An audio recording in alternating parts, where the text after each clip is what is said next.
Hi guys! So, may nag-comment dito. Yan, si Fectus. Kahit anong hairstyle, caring-carry, anong vitamins gamit mo te for hair?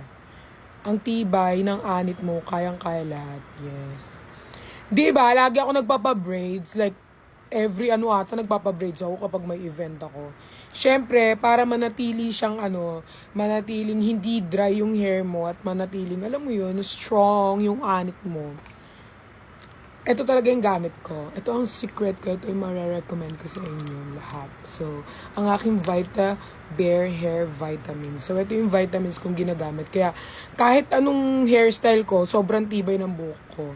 So, ito guys, iniinom siya before meal. Ayan, before meal talaga siya bago nyo siya inumin. So, tapos ako kumain kaya iinom ako ulit. So, alam nyo na ang gamit ko ha. Ayan. Diba? Kaya kahit anong angulo lang yung buhok, kahit anong gawin nila sa buhok ko sobrang tibay. So, ito ang secret ko